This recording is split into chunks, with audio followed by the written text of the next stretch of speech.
qui frappe les yeux. Lakini usihesabu hayo sawa yale ambayo yanapiga kwa uso wako. Parce que souvent ce qui frappe les yeux, yale ambayo tunaona kwa macho, pousse beaucoup déjà à commettre des erreurs. Watu wanapoyaingilia wanafanya mabaya mengi. Il faut être un homme, bon, permettez-moi de dire un homme beaucoup plus spirituel, afin que tes décisions puissent être prises correctement. Est-ce que quelqu'un me comprend? Parce que les Écritures vont nous dire ici, au verset 4, qu'ils sont partis et ils ont fait 10 ans à Moab. Est-ce que vous me comprenez? Quelqu'un sort de la cité, afin de la maison de pain. Il va faire 10 ans dans une autre région. Il a fui la famine, mais il va rencontrer la mort. Parce que les conséquences là de l'inceste, ça tue beaucoup les époux, les maris.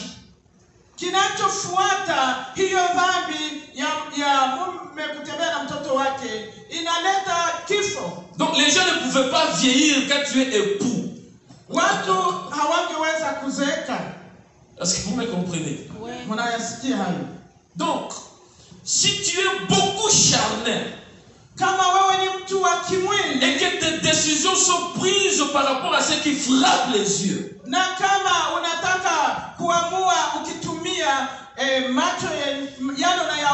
tu peux sortir d'une bonne position. Tu peux fuir une bonne position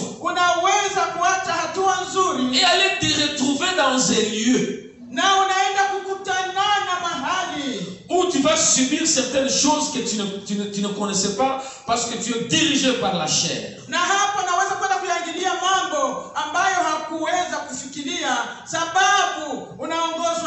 Et aujourd'hui, beaucoup de gens sont en train de souffrir à cause de choses comme ça. Permettez-moi d'être beaucoup plus clair. Le peuple de Dieu aujourd'hui, nous cherchons des milieux, des églises, des endroits par rapport à ce qui frappe les yeux.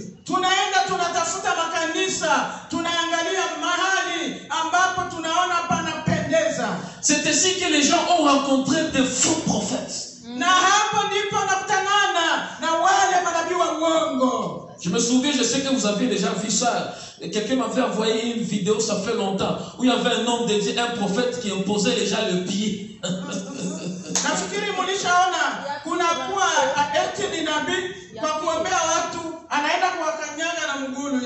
Tout simplement parce qu'il porte des chaussures qui sont tellement chères.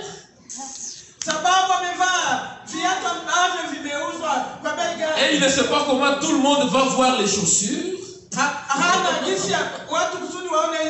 Il faut qu'il impose les pieds. Parce que maintenant toutes les caméras seront là. Et quelqu'un va se dire, ah non, notre pasteur lui néglige les démons. Notre pasteur est tellement fort parce qu'il néglige les démons.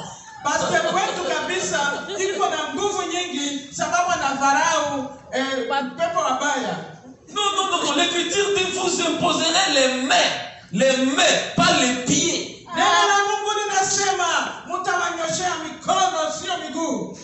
Et beaucoup de gens se perdent comme ça. Et quand ils vont rencontrer de faux prophètes, de faux serviteurs, de faux pasteurs,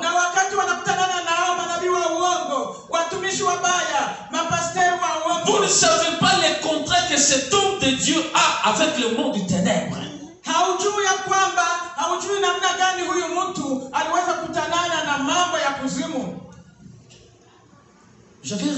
On avait reçu un homme de Dieu en Ouganda.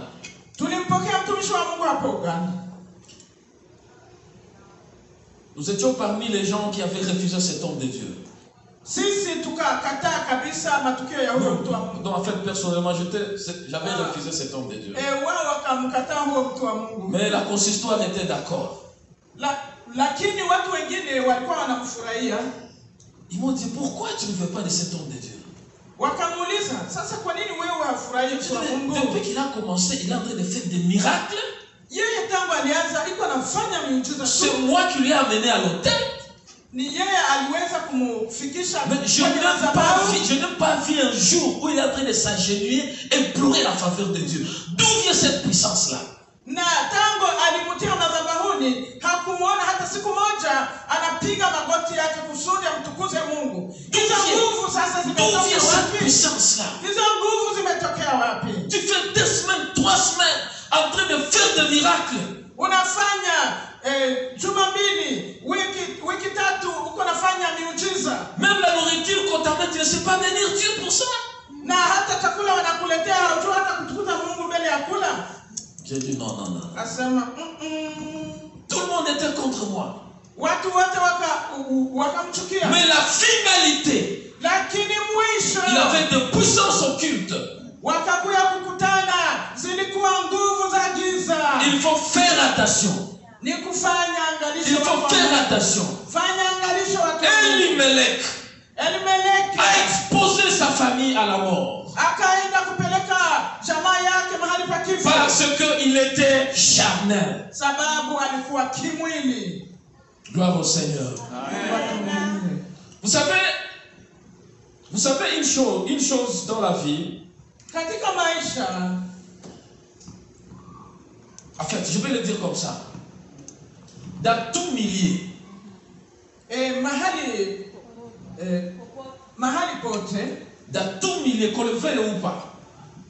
Ukubali au ukatae, mahali pote. Il y a toujours une puissance qui domine ce milieu.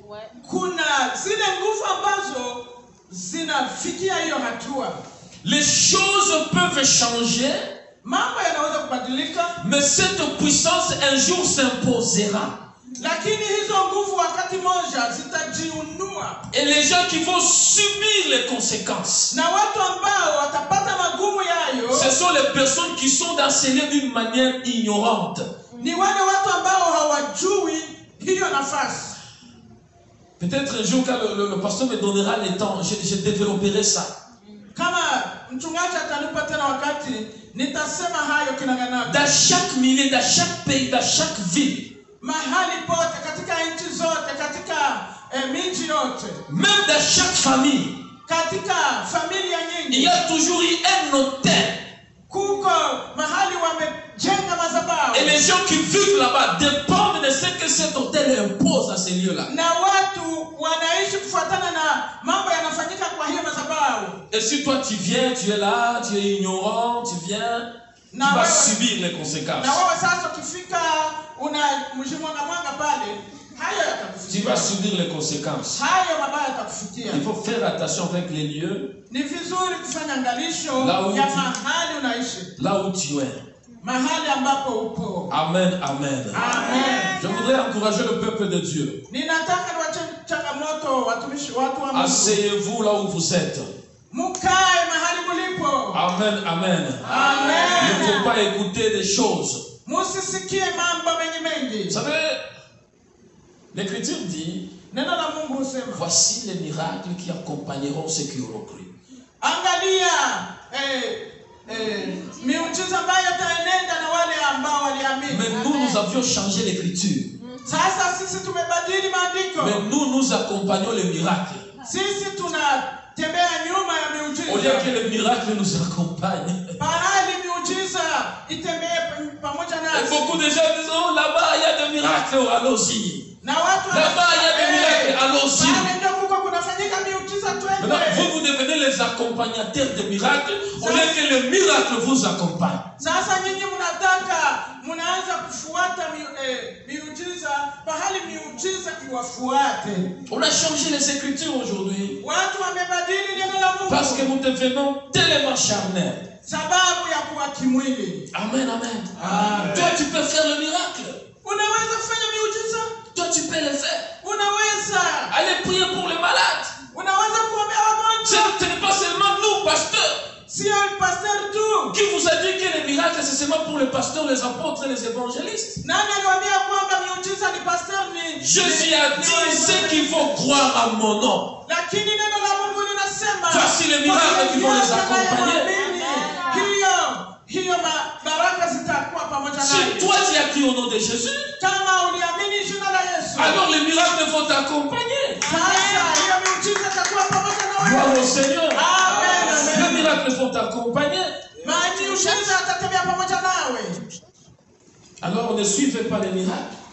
Msikimbie nyuma ya miujiza. De la manière dont Elimelech avait suivi la nourriture. Sawa vile Elimelech alienda anatafuta chakula. Bien sûr, la nourriture était à Moab. Ndio kwa kweli Moab walikuwa na chakula. Il y avait la nourriture. Walikuwa na chakula. Mais cette nourriture-là Lakini hiyo chakula ne pouvait pas briser la malédiction qui était là-bas. hiyo chakula haingeweza kuvunja laana iliyokuwa Moab. La famine qui était à Bethléem, hiyo njaa iliyokuwa Bethlehem, c'était une famine qui va finir pendant un moment. hiyo ilikuwa njaa ya muda kitambo. Parce que l'Écriture dit, Neno la Mungu lasema après 10 ans, kisha miaka quand Elimelech était mort, wakati Elimelech akakufa, les deux fils étaient morts. hao vijana wake na Dieu s'est wakafa, souvenu de Bethléem. na Mungu akaweza kukumbuka Il Bethlehem, a donné la nourriture à Bethléem. akaleta tena chakula kwa Bethlehem. Comment Elimelech ne pouvait pas supporter la famine pendant 10 ans? Kwa nini Elimelech hangeweza kuvumilia njaa muda wa miaka 10? Je bénis Dieu parce que tout le monde ici, nous sommes des Africains. Ninashukuru Mungu sababu sote tuko wa Afrika. Nous sommes des Africains. Tuko wa Afrika. Maman, vous êtes venu du camp de réfugiés. Mama, ulitoka mkambi ya wakimbizi, si ndio? Tu as fait combien d'années là-bas? Ulifanya miaka mingapi? Vous voyez? Miaka 14. 14 ans. Miaka 14 mkambi. 14 ans, tu n'as pas de contrat. 14 haukupatana na mtu. Je ne sais pas si maman avait un contrat à la banque. Sijui kama alikuwa na mwenye alipatana naye hapo kwa banki. Donc tu es en train de dormir comme ça. Wanalala hivyo. Tu ne sais pas ce qui va arriver demain. Hawajui kesho kutakuwa nini. 14 ans. Miaka 14. Si tu as supporté 14 ans, Kama ulivumilia hiyo miaka 14. je ne comprends pas comment Elimelech ne peut pas supporter 10 ans. Kwa nini Elimelech angeweza kuvumilia hiyo miaka 10? Souvent les problèmes peuvent venir, Ndio, shida zinataka. les difficultés peuvent venir, Magumu yanaweza fika, mais ça ne va pas durer. lakini ni za muda kitambo. Avant de prendre une décision, Mbele ya kukamata hatua il yoyote, faut demander à Dieu. omba Mungu, Il faut prier Dieu. muulize.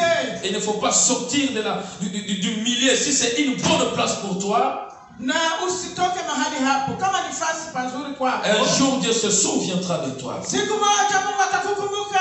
Un jour Dieu se souviendra de toi. Mungu atakukumbuka. Il est question d'avoir un bon contrat avec Dieu et une relation avec Dieu. Ni vizuri kuwa na mapatano mazuri na Mungu na uhusiano wa ajabu na Mungu. Maintenant, quand ils étaient à Moab, Wakati walikuwa huko Moabu, les deux fils de Elimelech et Naomi, wale watoto wawili wa Elimeleki na Naomi, Maclon et Kilion, Maklon na Kilion, ils avaient épousé deux sœurs de Moab. walienda kuoa wanawake wa huko Moabu. L'une s'appelait Orpa Mmoja alikuwa akiitwa et Orpa l'autre s'appelait Ruth. na mwingine aliitwa Ruth. Ruth qui est le nœud de notre message. Huyu Ruth ndiye anakuwa kini ya maneno yetu. Mais comme la malédiction tient les époux, la malédiction de Moab tient les époux. Na kwa sababu ile laana ya huko Moabu ilikuwa kuwaua wanaume, Et Maclon et Kilion sont déjà à Moab.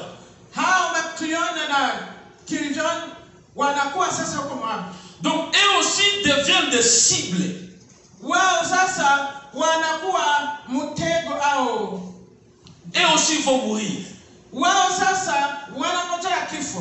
Est-ce que vous me comprenez? Eux aussi vont mourir. Nao watakufa tu. Quel péché ont-ils commis? Walifanya dhambi gani? C'est parce qu'ils étaient dans une mauvaise place. Ni kwa maana walikuwa mahali pabaya. Peu importe la raison qui les a amenés. Haijalishi na mambo aliyowapeleka huko. Peu importe la nourriture qui était là-bas. Haijalishi hiyo chakula wamekutana Peu importe l'abondance qui était là-bas. haijalishi mambo mengi mazuri walikutana hapo. Ils devaient être aussi des cibles. Walipashwa kuwa En fait, des victimes de ce qui se passe là-bas. walipashwa kuwa watu ambao nao wangeingiliwa na hayo. Vous savez, Moab donc en fait les Moabites et les Ammonites. Wale watu wa Moab na watu wa Amonite. C'était des gens qui ne vieillissaient pas. Wao hawakuwa wanazeeka. Vieillir c'est la bénédiction.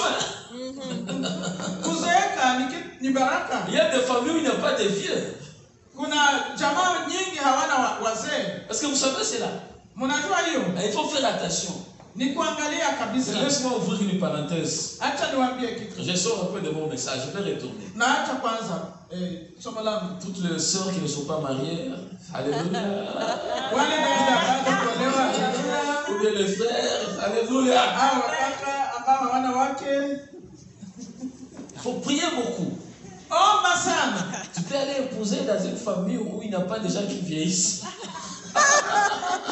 Unaweza kwenda kuoa mahali ambapo watu hawazeeki.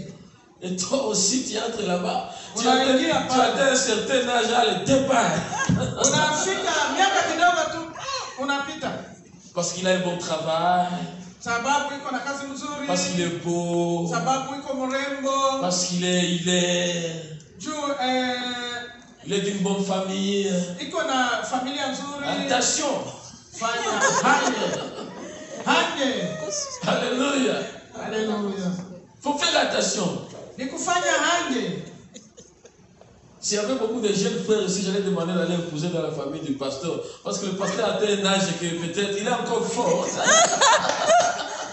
Ningekuwa vijana, ningewatuma wale kutafuta wa binti mchama la mchungaji. Sababu ona iko nguvu Alléluia. Amen. Bon. J'aimerais vous en prier un peu pour que nous puissions être attentifs. Amen. alipenda kuatia changamoto mrudie mahali tupo. Mais en fait, c'est très significatif. Lakini kweli ina maana sana. C'est très significatif. Ina maana yake kabisa. Amen, amen. Amen. Maintenant, Kiljon va mourir. Maclon va mourir. Kiljon akakufa, Maclon akakufa. Elimelech va mourir. Elimelech alikufa. Naomi va se retrouver avec Orpa et Ruth. Naomi anajikutana na kuwa na Orpa na Ruth. C'était après 10 ans. Kisha miaka 10. Et là, attendu que non, chez vous, il y a maintenant le père. Akasikia kule kunarudia tena ile mkati. Elle s'est dit non, je dois retourner. Akasema nitarudia huko tena Bethlehem. Heureusement, elle va retourner. Na anasema tarudia sasa. Mais malheureusement, elle sera seule. Atakuwa peke yake sasa. Ils sont descendus en famille. Walishuka huko wakiwa familia. Mais voilà, il va prendre la décision de retourner seul. Lakini anaamua kurudia mwenyewe. Parce que c'est déjà tard. Hapo alichelewa kabisa mno. Bien aimé, il faut éviter les erreurs. Jamani, ni vizuri kuepuka mabaya au kuepuka makosa. Il faut éviter les erreurs. Epuka makosa. Et beaucoup de gens se disent que moi je suis comme ça, je décide comme ça, je me comporte comme ça, je ne peux pas changer. C'est comme ça que Dieu m'avait créé. Ok, restez comme ça. Mie hali yangu ni hivi tu, ni hivi na mimi ndio Mungu aliniumba, hakuna kisi kingine, ni mie huyo tu. Restez comme ça. Baki vile. Alléluia. Amen. Restez comme ça. Baki vile. Un jour tu décideras. Na siku moja utakamata sasa hatua. Et tu regretteras les décisions que tu avais prises. Utasema ningejua. Alléluia. Amen. Rita et Naomi a dit à ses deux sœurs là. Sasa Naomi akawaambia wale wake wa watoto wake, vous êtes encore jeunes. Nyinyi mungali watoto vijana. Maintenant je vous libère. Mimi na waruhusu kabisa. Que chacun rentre dans sa maison. Kila mtu arudi kwa nyumba ya baba yake. Allez trouver des époux. Na huko mtapata waume wengine. Et je vous bénis. Na ninawabariki. Allez vous marier. Mwende mpate waume. Vous avez été là pour moi. La mulikuwa pamoja na mimi. Alors je vous bénis, allez vous marier. Na wasihi na wabariki mwende muolewe na waume wengine. N'est-ce pas que c'est normal? Si hiyo ni kawaida? C'est normal. Ni kawaida. Quand l'époux est mort, Wakati mume alishakufa, si tu veux, tu peux en épouser un autre. kama ungali kijana unaenda kuoa mwingine. Si tu veux, n'est-ce pas? Kama unataka unaenda kuolewa tena na mwingine. N'est-ce pas? Si hivyo? Et Naomi a béni les deux sœurs-là. Akasema na waruhusu. Elles ont pleuré. Wakalia. Elles ont toutes pleuré. Wakalia wakapiga. Elles ont dit non, nous allons partir avec toi. Wakasema bana tutaenda Naomi pamoja a na dit wewe. non. Na akasema bana Je suis déjà vieille. Mimi nimezeeka. Même si je pouvais avoir un autre fils. Na hata kama ningeona tena kijana mwingine. Est-ce que vous allez l'attendre afin qu'il soit grand? Je mtamngojea akomae tena. Vous savez, c'était la coutume là-bas. Ni desturi. Donc, quand un fils meurt, wakati kijana anakufa, celui qui vient après celui-là peut hériter. Mwenye anakuja nyuma yake anaweza kuoa ule mwanamke. C'était pas facile, n'est-ce pas? Haikuwa rahisi. Imagine tu es la sœur et puis on te donne le petit frère. Est-ce que si tu ne l'aimais pas, qu'est-ce que tu vas faire? Ujiambie wewe haukumpenda ule, lakini wanasema hivi mwingine alikufa, chukua. Je, utampenda? Bon. Imaginez maintenant, il faut attendre qu'il puisse devenir grand. Na labda utangoja kwanza akomae tena. En fait, c'était les traditions que le Christ avait déjà abolies. Ni hiyo kwa Wakristo hiyo haifanyike tena. Oprah est rentrée. Orpa yeye akakubali kurudia kwao. Orpa, oui, elle est rentrée. Orpa karudi kwao. Mais Ruth s'est dit, Ruth akasema, moi je ne rentre pas. Mimi siwezi kurudi. Je n'irai nulle part. Mimi siwezi kurudi. Je n'irai nulle part. Sitaenda mahali popote. Il y a trois choses très importantes kuna mambo matatu ya umuhimu qui ont poussé Ruth à ne pas abandonner Naomi. Mambo matatu ambayo ilituma Ruth hataweza kumwacha Naomi. Au verset 15, kwa verse ya 15, il y a trois choses importantes. kuna mambo matatu ya maana. Ruth a vu Naomi comme étant différente d'autres femmes de Moab. De trois choses. Alimwona Ruth akiwa tofauti na wanawake wa Moabu, akikuwa na mambo matatu. Premièrement, son origine. Kitu cha kwanza, mahali alipotokea. Son peuple. Taifa lake. Et son Dieu. Na Mungu wake. Son origine. Mahali alipotokea. Son peuple. Taifa lake. Et son Dieu. Na Mungu wake. C'est vrai. Les liens qui attachaient Ruth à Naomi s'est déjà coupé. Kwa kweli kile ambacho kilikuwa kinamuunganisha Naomi na Ruth kilikuwa kimekusha katika. C'était le lien de mariage de Ruth et du fils de Naomi. Ilikuwa ile kuoana na kijana wake. Maintenant il est mort. Sasa kijana amekufa. Ni physiquement et légalement, elle est libre normalement. Anakufa sasa na hapa anakuwa huru. Mais quand elle a considéré, si je rentre, na akasema kama mimi ninabaki, je ne veux plus trouver une autre femme qui est comme Naomi. Nikibaki huku kwetu sitakuwa na mama tena kama Naomi. Naomi. Tu dois connaître le Naomi de ta vie. Unapaswa kujua Naomi ambaye anakuwa katika maisha yako. Celui qui a la position de Naomi dans ta vie. Yule ambaye anakamata hatua ya Naomi mu maisha yako. Tu dois le connaître par son origine, son peuple et son Dieu. Utamjua mahali alitokea, kwa taifa lake na kwa Mungu. À d'autres termes, Ruth cherchait une connexion spirituelle qui va la connecter à Naomi. Kwa ngambo nyingine Ruth alikuwa anatafuta lile ambalo litamuunga na Naomi kwa kiroho. Parce que quand il a dit à Naomi, wakati anamwambia Naomi, là où tu vas, j'irai. Mahali utakwenda nami nitakuwa. Ton peuple sera mon peuple. Taifa lako litakuwa taifa langu. Et ton Dieu sera mon Dieu. Na Mungu wako atakuwa Mungu wangu. À d'autres termes, elle est en train de sortir de Moab. Hivi iko anatoka Moab. Elle est en train de se déconnecter de Moab. Hapo iko anaachana kabisa na Moab. Elle s'était déconnectée la première fois.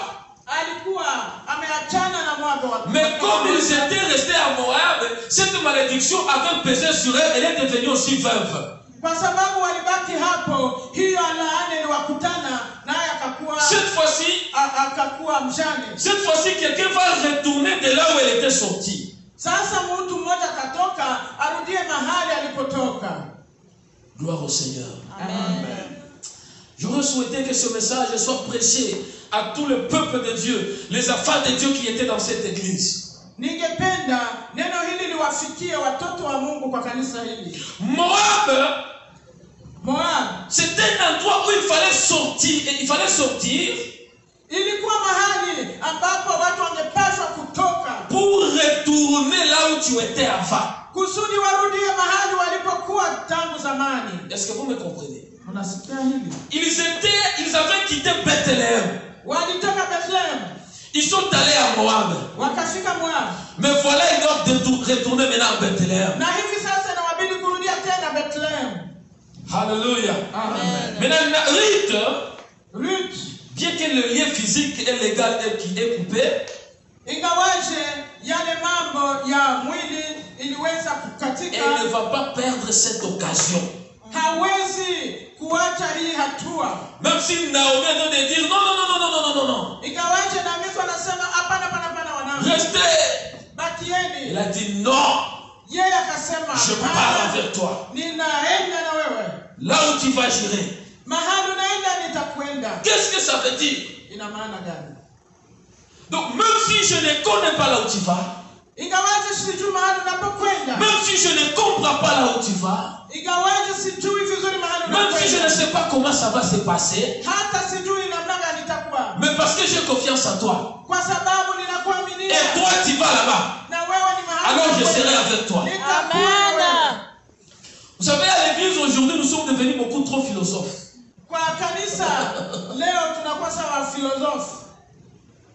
Nous connaissons beaucoup plus que nos leaders. Tunajua mambo mengi kushindia wale wanaotuongoza. Alléluia. Alléluia. Je bénis le Seigneur. Je ne sais pas s'il y a quelqu'un. Vous savez, bon, mon problème, j'aime dire beaucoup de vérité. Shida yangu ninapenda kusema kweli. Celui qui a le don de vision va me pardonner. Wale ambao wana macho ya roho mnisamehe. Amen, amen.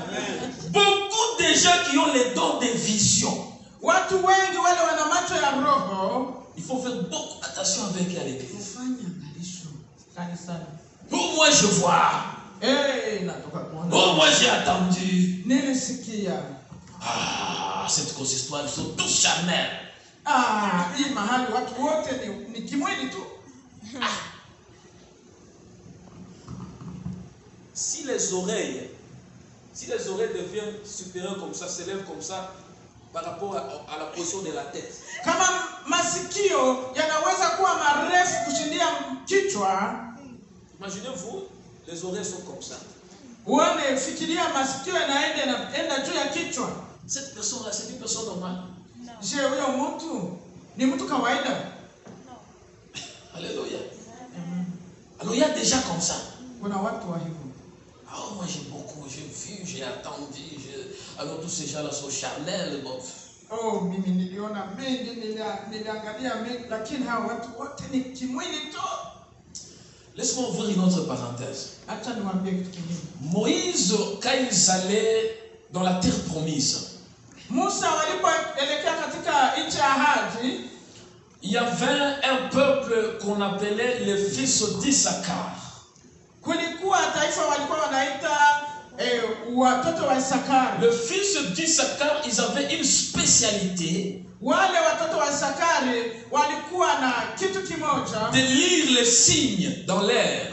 Les signes. Walikuwa wakisoma alama ambazo zinaonekana. Vous savez, quand ils marchaient dans le désert, na wakati walikuwa wakitembea hapo, l'Écriture dit le jour il y avait une nuée qui les couvrait. Na walipokuwa jangwani kulikuwa ile upindo ambao ulikuwa ukiwazunguka. Et la nuit Dieu transformait la nuée à une colonne de feu. Na hiyo upinde uligeuka upindo wa moto usiku. C'est-à-dire si la nuée marche, na wakati upindo unatembea, Moïse pouvait comprendre. Musa angeweza kuelewa que Dieu veut que nous puissions continuer à marcher. Mungu alitaka tuendelee kutembea. Si la nuée s'arrête, na wakati upindo ulisimama, Moïse pouvait comprendre que Dieu nous demande de nous arrêter. Musa angeelewa Mungu anataka tusimame. Par hasard, je ne dis pas que ça c'est arrivé. Par hasard, si quelqu'un dans le peuple pouvait se dire que non, Dieu nous demande de marcher alors que la nuée s'arrête, il serait contraire au plan de Dieu. Na miongoni mwa ile kikundi, kama mmoja wapo angeinuka na kusema tuendelee kutembea, lakini na hiyo upindo amesimama, angekuwa alienda kinyume ya mapenzi ya Mungu. C'est-à-dire à tout moment, Kwa wakati wote Moïse n'avait pas besoin de dire que non, Dieu m'a dit marchons. Musa alikuwa anasema Mungu anasema tutembee. Est-ce que vous comprenez? Il pouvait seulement comprendre. Alikuwa akielewa. Alors les fils d'Issachar, s'ils pouvaient voir quelque chose de contraire, ils pouvaient normalement venir à Moïse. Ule watoto wa Isaka wangeona kitu wangepaswa kumrudilia Musa. Est-ce que je me fais comprendre? Tunasikilizana? Alléluia. Amen. C'est ce qui dit l'église aujourd'hui. Hii ndio inaua kanisa kwa leo. Tout le monde est devenu prophète. Kila mmoja ni nabii. Tout le monde est devenu prophète. Kila mtu ni nabii. Surtout l'église de chez nous au Congo. Ukiingia hapa kwa Kongo kwetu, Tout le monde est prophète. kila mtu ni nabii. Non. Haiwezekani. Mais où sont les pasteurs? Sasa wachungaji wako Où sont les évangélistes? na wainjilisti Où wako sont wapi? les enseignants? Na walimu wako wapi? Où sont les docteurs, les enseignants quoi? Na walimu wako Comment est-ce que wapi? tout le monde va être prophète? Kwa nini watu wote wanakuwa manabii? Non, non, non, non. Hiyo sio kweli. Que Dieu nous aide. Mungu atuwezeshe kabisa. Alléluia. Amen. Si un prophète parmi nous va me pardonner, Kama kuna nabii miongoni mwetu, je ne veux pas dire que tu es un faux prophète. atuwie radhi, akusema kwamba wewe ni nabii wa uongo. Amen, amen. Là, mon épouse aussi a le don de vision. Oui. Alors, Mke wangu ana macho ya roho. si un prophète est ici, il ne faut pas dire que non, alors donc c'est-à-dire je l'ai attaqué aussi. Usifikirie kwamba anagombana na hiyo karamu alipewa na Mungu. Non, elle est habituée à mes enseignements. Alléluia. Anamjua. Amen, amen. L'église a un problème aujourd'hui. Kanisa lina mateso kwa Et le diable sait comme ça, c'est pourquoi il a besoin d'embrouiller les gens. na shetani ni hiyo anafurahia. Mais Ruth a dit, Rita kasema, après, écoutez, Ruth a fait le discernement.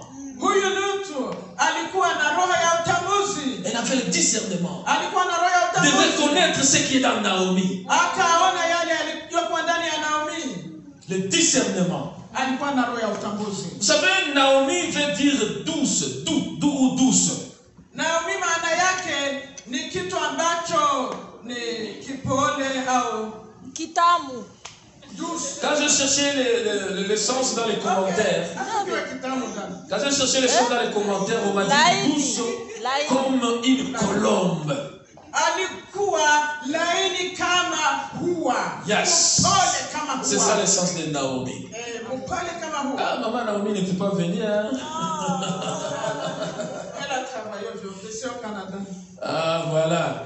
Douce comme une colombe. Alikuwa mpole kama hua. Douce comme une colombe. Mpole kama hua. Or, quand je vois la colombe, Ninapoona hua, je vois l'image du Saint-Esprit. ninaona sura ya Roho Mtakatifu. Donc, quand tu veux connaître quelqu'un, Kama unataka kumjua mtu, ne le considérez pas, ne le regardez pas physiquement, usimwangalie kwa hali yake ya mwili, mais cherche l'Esprit de Dieu en lui. lakini tafuta kile kinachokuwa C'est ndani mwake. celui-là la bonne personne Na kama ni mtu à mwema, laquelle il faut s'attacher. utajua ndio ni mtu mwema, naweza Peu kushirikiana importe naye. ce qu'il est. Haijalishi jinsi Mais yuko, l'Esprit de Dieu en lui, lakini roho anayekaa ndani, l'Esprit de Dieu en lui, roho wa Mungu anaye va ndani t'amener à la bonne destinée. atakufikisha mahali pazuri. Alléluia. Amen. Gloire au Seigneur. Amen, amen. Rita dit, je ne veux pas t'abandonner. Rita kasema nitakuwa na Je wewe. vais passer vite, vite là parce qu'il y a beaucoup de choses que je vais dire. Tunaenda haraka haraka. L'origine, le peuple et le Dieu de Rite sera le Dieu, en fait de Naomi sera le Dieu de Rite. Nous allons passer vite. Mahali alipotokea na taifa la Naomi na Mungu wake ni Il y hiyo. a deux choses que je vais dire ici. Kuna mambo mawili Par rapport à Naomi et par rapport à Rite. kwa niaba ya Naomi na Ruth. Naomi a tout perdu. Naomi akapoteza yote. Est-ce que vous me comprenez? Elle a tout perdu. Alipoteza yote. Ruth vient de perdre aussi son époux. Na Ruth anapoteza mume wake naye. Les deux viennent d'avoir le même statut de veuve. Wao wanaanza kuitwa majane. Mais gloire au Seigneur, Tunamshukuru Mungu. parce que Naomi sera une personne providentielle pour Ruth. Huyu Naomi atakuwa mtu wa maana kwa Ruth. Et Ruth sera providentielle pour Naomi. Na Ruth atakuwa na maana kwa Naomi. Il faut chercher à connaître la bonne personne, la bonne relation que Dieu a préparée pour toi. Ni vizuri kutambua mtu mzuri, kutambua mtu ambaye mnaweza kuwasiliana naye. Ce n'est pas tout le monde. Si kila mtu. Ce n'est pas tout le monde qui doit être ton ami. Si kila mtu atakuwa rafiki yako. Déjà, vous dites, mais pasteur, toi aussi. Utasema na wewe pasteur. C'est vrai, nous devons saluer tout le monde. Ndio, tusalimie kila mtu. Nous devons fréquenter tout le monde. Ndio, tuwasiliane na watu. Mais l'amitié, lakini urafiki. L'ami c'est qui? Rafiki yako ni nani? L'ami c'est une personne à qui tu ne peux rien cacher. Ule mtu ambaye hawezi kumficha chochote. Ce n'est pas tout le monde. Haiko kila mtu. C'est pourquoi nous disons que Jésus est le meilleur ami. Na ndio maana Yesu ni rafiki wa kweli. Parce qu'il ne peut pas nous trahir. Yeye hawezi kutudanganya. Et dans notre vie pratique, na katika maisha yetu ce n'est pas tout le monde qui doit être ton ami. Haiko kila mtu atakuwa rafiki yako. L'Écriture dit, neno la Mungu linasema, les mauvaises compagnies corrompent les bonnes mœurs. Corrompent les bonnes mœurs. Wale marafiki wabaya wanaharibu tabia. Alléluia. Amen. Tes amis seulement marafiki zako peuvent me dire ce que tu es. Exact. Wanaweza kusema uko nani. Oui. Ni ukweli. Tes amis. Rafiki zako. Tu sais, les enfants de Dieu, watu wa Mungu, nous sommes, selon les Écritures, c'est pas moi qui le dis, nous sommes comme une lampe sur la montagne. Tuko kama taa imetiwa juu ya mlima. Je suis nouveau ici, si j'étais chez nous là-bas, j'allais me tenir sur une chaise ici. Na hapa niko mgeni, ningekuwa kwa kwetu, ningesimama kwenye kiti. Je ne sais pas si le pasteur va m'autoriser C'est à vous que tout. de me tenir sur une chaise. Je pasteur, nisimame kwenye kiti. Attends, tu passes, passes.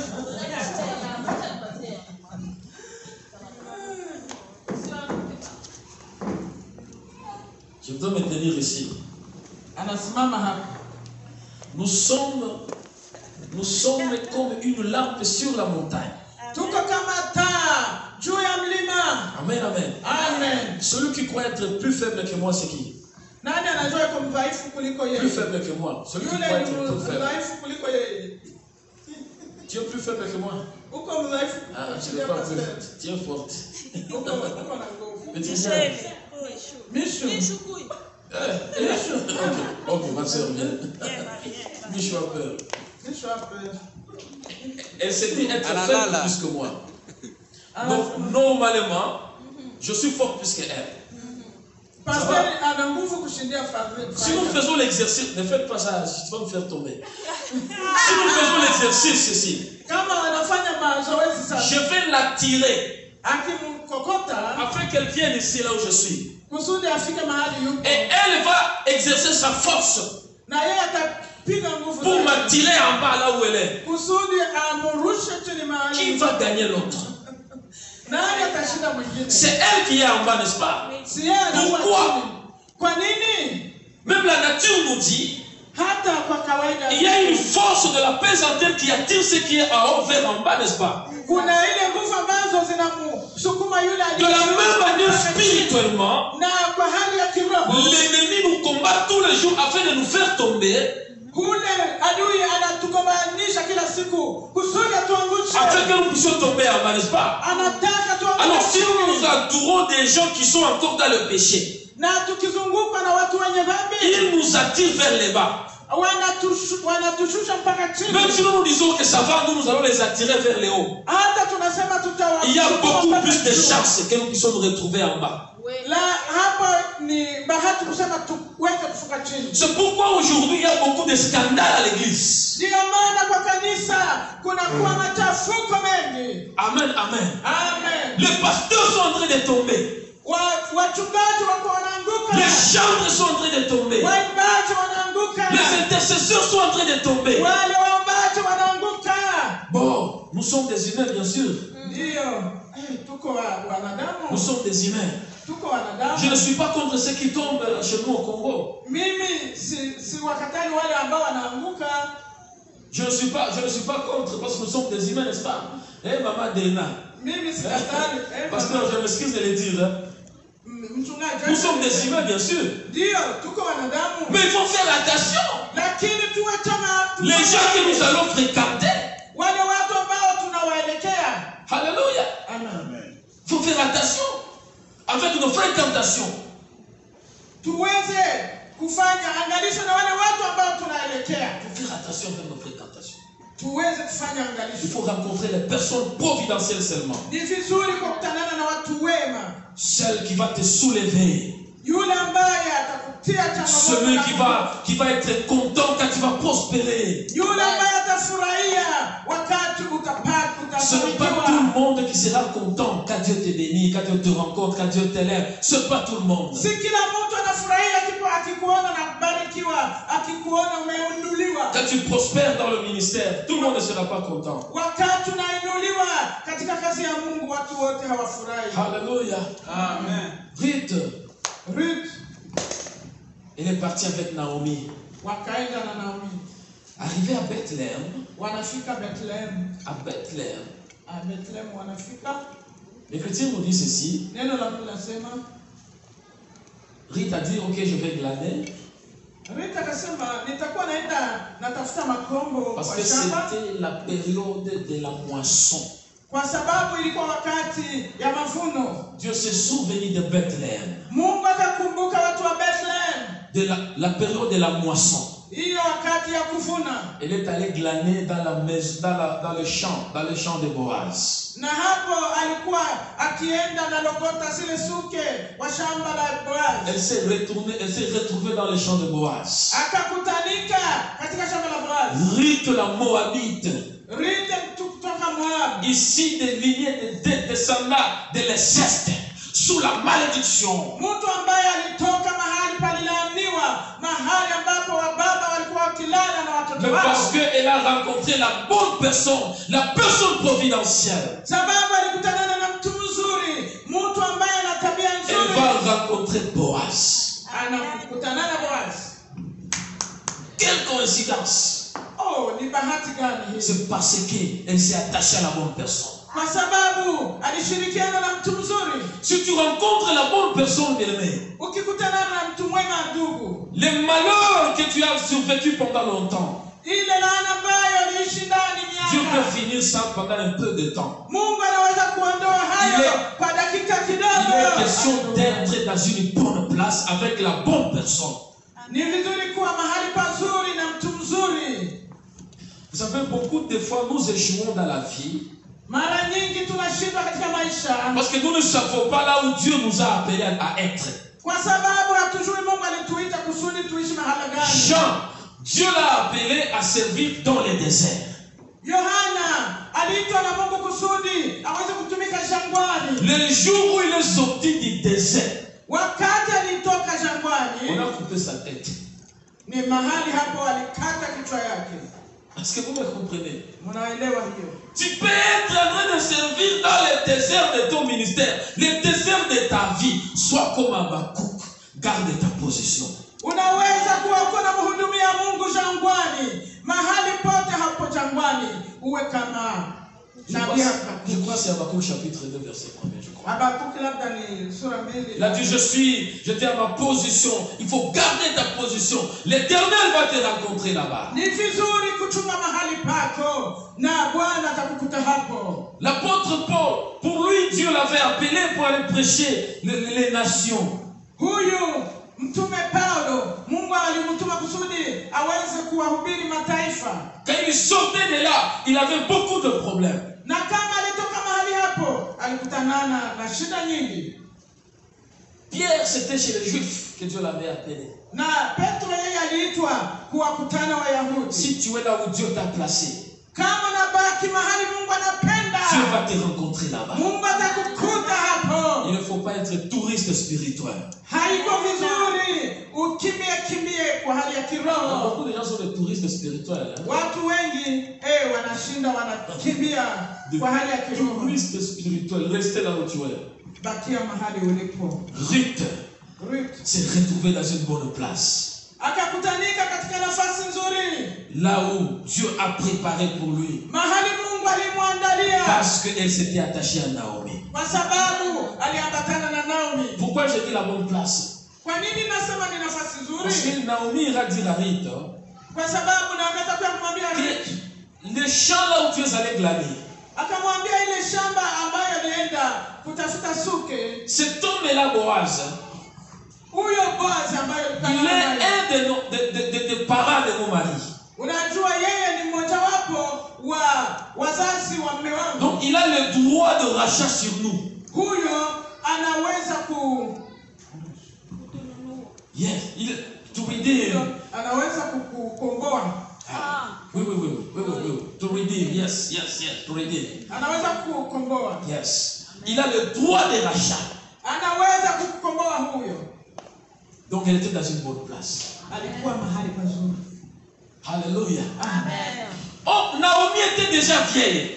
Unajua Naomi alikuwa amekwisha zeeka. Ça va? Donc Boaz ne pouvait pas épouser Naomi à son âge. Boaz angeweza tena kumuoa. Mais comme Ruth était jeune, kwa sababu Ruth alikuwa angali kijana. Et il était un jour épousé par un des fils de Ruth, de Naomi, je m'excuse. Na alikuwa ameolewa na mtoto wa Naomi. Alors Boaz a le droit de rachat sur Ruth. Sasa huyu Boaz alikuwa na ruhusa ya kumkomboa. C'est une longue histoire, je ne veux pas entrer dans les détails. Ni historia ndefu sana. Mais la finalité c'était quoi? Na mwishowe ni nini? Boaz avait épousé Ruth. Boaz alifikia kiwango cha kumwoa Ruth. Une fille qui est sortie des milieux de la malédiction. Binti aliyetoka kwa laana. Aujourd'hui, leo hii il sera dans la généalogie de Jésus. Na leo anakuwa katika mstari wa Yesu. J'aimerais que Dieu se souvienne de toi. Kama Mungu anakukumbuka. Peu importe ton origine. Haijalishi. Peu importe ce que tu as traversé. Haijalishi yale Peu uliyopita. importe les amertumes qui ont touché ton cœur. Haijalishi majaribu na Quand Dieu se souvient de toi, Kama Mungu anakukumbuka. il va changer ton identité. Atabadili hali yako yote. Il va te donner une autre position. Atakupatia hali nyingine. L'histoire de Orpa s'était arrêtée quand elle s'était séparée de Naomi. Orpa, historia yake ilisimamia mahali waliachana. Mais aujourd'hui, écoutez, nous continuons de parler de Ruth. Lakini leo Ruth tunaendelea kumwona Dans la généalogie de Jésus, katika uzao wa Yesu. Dieu peut te donner un nom. Mungu anaweza kukupa jina. Dieu peut te donner l'identité Mungu anaweza kukupa que personne dans ta famille ne pouvait penser te donner. yale ambayo familia yako na mahali ulitoka hawawezi kukupa. Gloire au Seigneur. Amen. Bwana sifiwe sana. Je voudrais maintenant parler un peu sur le plan évangélique. Ninaenda kusema kuhusu mahubiri. Tu sais, c'était aussi le plan de Dieu. Hii nayo ni mpango wa Mungu. Amen, amen. Amen. Je veux te parler sur le plan évangélique et sur le plan prophétique. Hii anataka kuhubiria kwa habari ya uinjilisti na habari ya unabii. C'était aussi le plan de Dieu. Hiyo nayo ilikuwa mpango ya Mungu. Pour que ces gens descendent. Kusudi wale watu washuke. Amen, amen. Amen. Parce que sur le plan évangélique, si nous voyons des centres, kama tunaona mahali, nous voyons quelqu'un qui va descendre un jour. Tunamwona mtu ambaye ameshuka. Vous savez, Elimelech, ule Elimelech, Maclon et Kiljon, c'était des époux, n'est-ce pas? Wao walikuwa waume. C'est l'image d'un époux qui descendra. Ni mfano wa ule mume ambaye atashuka. Il va descendre dans un milieu qui est sous la malédiction, qui est le monde. Anatembea anaenda katika hali ya panapolaaniwa yaani ni dunia. Le monde dans lequel nous sommes. Hii dunia ambayo tunaishi ndani.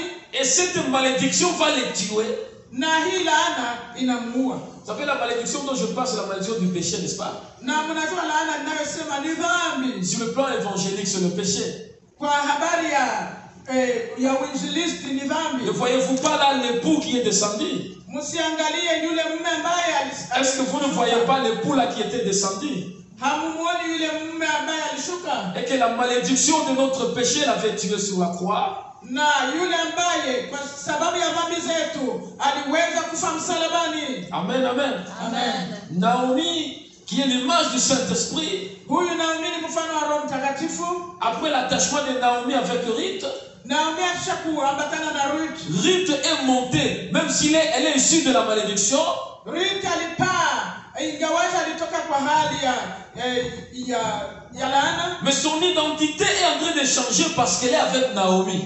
Na hapo ukoo wake unaanza kubadilika sababu ya Naomi. Prophétiquement, là où nous voyons, mahali tunapoona, nous voyons Ruth qui est l'image de l'église. Hapo tunamwona Ruth ambaye ni mfano wa kanisa. Qui sera enlevé par le Saint-Esprit. Parce que Naomi, c'est l'image du Saint-Esprit. C'est-à-dire l'enlèvement. Ça sera possible par le Saint-Esprit. Seuls ceux qui sont remplis du Saint-Esprit seront enlevés. Amen. Amen, amen. Amen. Gloire au Seigneur. Amen. Je crois qu'il y a quelque chose que tu as attendu. Je ne sais pas si j'ai pris longtemps, vous allez m'excuser.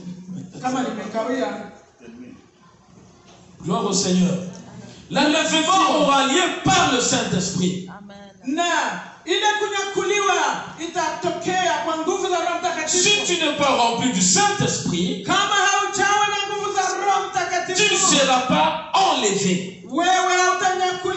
Parce que Naomi ici c'est l'image du Saint-Esprit. Et Ruth l'image de l'église. Malgré son identité, malgré qu'elle est moabite, elle a maintenant le droit en Bethléem. Parce qu'elle est avec Naomi.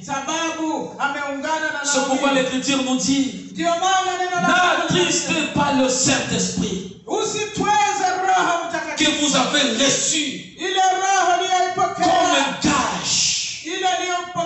C'est le cachet de Dieu. C'est pourquoi j'aime l'intimité avec le Saint-Esprit. Amen, amen. Amen, amen, amen. Gloire au Seigneur. Amen. Gloire à Jésus. Amen. Aimez le Saint-Esprit. Aimez le Saint-Esprit. L'intimité avec le Saint-Esprit.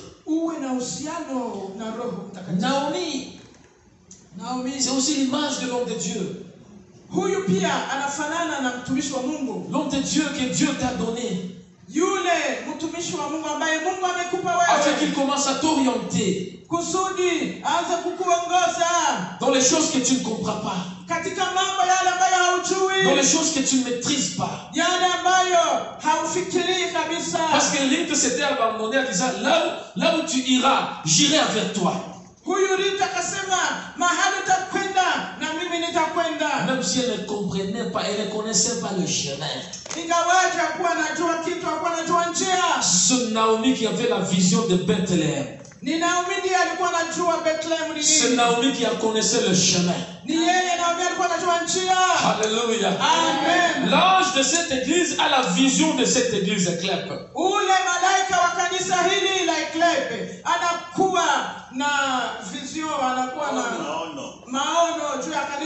savez, quand je parle de l'ange de l'église, je ne parle pas maintenant des anges là au ciel. Hein? Si nous lisons dans Révélation, à commencer chapitre 3 en descendant, même chapitre 1er en descendant. Révélation. Oui, chapitre 1er, chapitre 2, 3.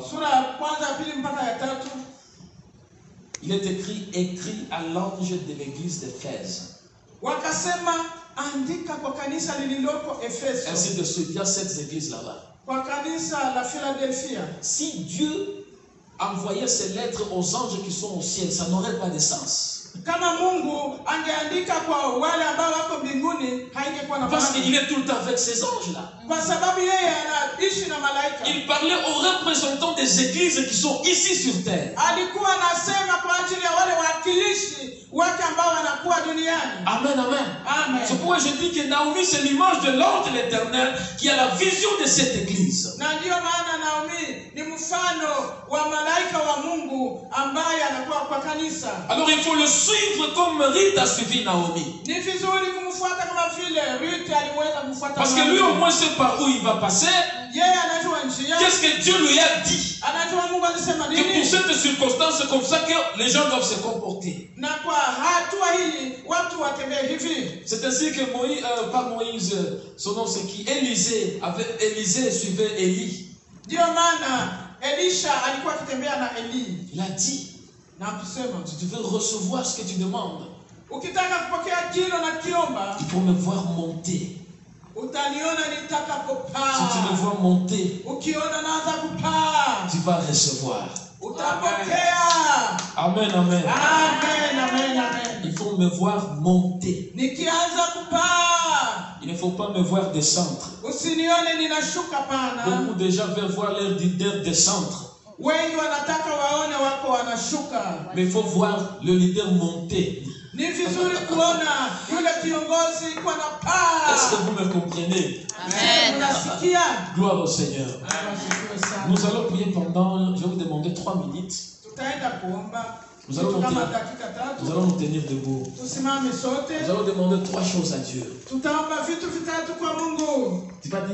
demander à Dieu toujours de te montrer les bons lieux. Deuxièmement, de te donner de bonnes fréquentations. Troisièmement, qu'il te donne le discernement afin de connaître les bonnes personnes auxquelles tu dois t'attacher. Je reprends 3 choses. Que Dieu te montre un bon lien, qu'il te mette dans une bonne place, qu'il te connecte avec de bonnes personnes de fréquentation, et qu'il te donne le discernement.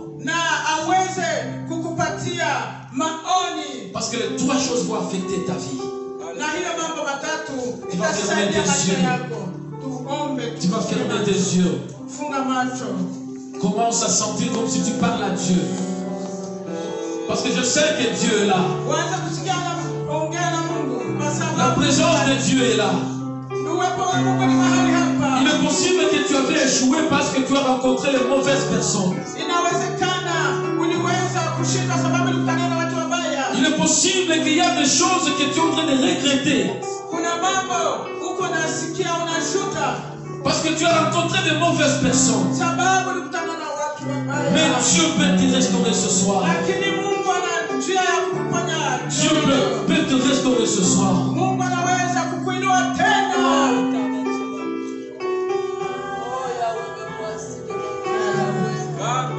Oh Seigneur des Seigneurs, voici encore devant. Commence à parler à Dieu. Commence à parler à Dieu. Commence à parler à Dieu. Il y a les gens qui avaient décidé ton cœur. Tu avais porté ta confiance à quelqu'un mais t'as déçu. Et tu t'es dit, je vais abandonner. Parce que tu étais déçu, tu as dit, je vais abandonner le Seigneur. Aujourd'hui, tu dois retourner à Dieu. Aujourd'hui, tu dois retourner à Dieu. La gloire de Dieu est là. La gloire de la restauration est là. Le cœur qui était brisé. Il est possible que tu avais fait une mauvaise décision. Et tu es en train de subir les conséquences de la décision que tu avais prise. Le Saint-Esprit est là. Tu vas dire, Seigneur, j'avais pris une mauvaise décision. Aujourd'hui, je viens. Aujourd'hui, je viens. Et ceux qui sont en train de me suivre par les réseaux sociaux, peut-être que tu avais pris une mauvaise décision de sortir de cet endroit. Mais aujourd'hui, là où tu es parti, tu as eu beaucoup de déceptions. Et tu as honte de revenir. Mais non, Dieu est là, revenez. Tu peux retourner. Retourner au Seigneur. Retourner au Seigneur. Retourner au Seigneur. Nous sommes devant toi, Jésus. Nous avons besoin de bonne fréquentation. Nous avons besoin de bonne fréquentation. Dans les discernements de ton peuple. Dans les discernements à l'église. Il y a de faux prophètes qui détruisent ton peuple, Seigneur. Merci Jésus. Merci Jésus. Je sais que tu es en train de restaurer quelqu'un. Dieu est en train de restaurer quelqu'un. Dieu est en train de restaurer quelqu'un. Dieu est en train de restaurer quelqu'un. Dieu est en train de restaurer quelqu'un. Oh, que Dieu restaure même ton mariage. Que Dieu restaure ton mariage. Que Dieu restaure ton mariage. Que Dieu restaure ton époux. Que Dieu restaure ton épouse. Je cherche le veuvage. Les démons qui tuent les époux. Les démons qui tuent les épouses. Au nom de Jésus, tu ne seras pas veuve. Tu ne seras pas veuf. Au nom de Jésus, tu vas vivre longtemps pour proclamer la grandeur de Dieu. Au nom de Jésus, et à la fin des choses, tu vas vivre avec le Seigneur. Elle viendra prendre l'église. Merci Seigneur. Merci Saint-Esprit.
À notre heure, à partir de 15h, kuanzia 15h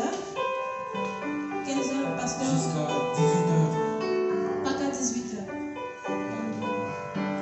Et pour nos prières de chaque jour, comme d'habitude, Kwa maombi yetu ya kila siku, chaque matin de 6h30, de kila 6h à asubuhi 6h30. kila asubuhi kuanzia 6h30 mpaka 7h Amen.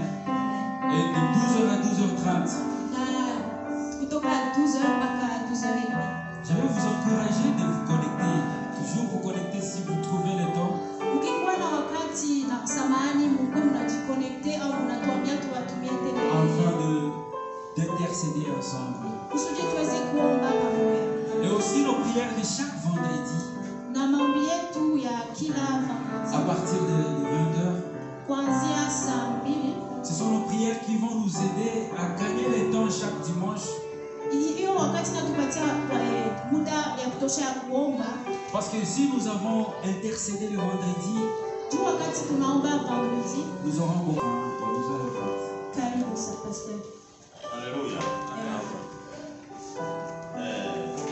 Je rends grâce à Dieu Namshukuru Mungu pour la vie de son serviteur Moïse. kwa ajili ya maisha ya mtumishi wake Musa. Moïse, que Dieu te bénisse. Mungu akubariki, Et qu'il t'accorde encore une option spéciale. akuongezee tena mafuta. Tu viens de nous bénir par la parole.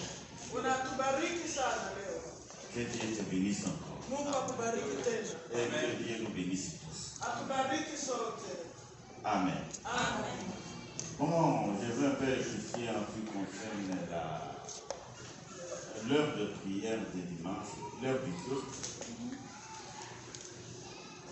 Tunaenda kubadilisha kidogo kufasiria vizuri kwa ajili ya saa za kanisa siku ya Mungu. La semaine prochaine, Siku ya Mungu ijayo nous allons continuer à nous réunir à 15h30 tutaendelea tunakutanana saa 9:30 jusqu'à 9h. mpaka siku tutawatangazia tena. Ok. Amen. Alors prions le Seigneur. Amen. Éternel Dieu Tout-Puissant, nous te disons merci pour ce moment que nous venons de passer en ta présence. Nous te disons merci pour toutes tes bénédictions.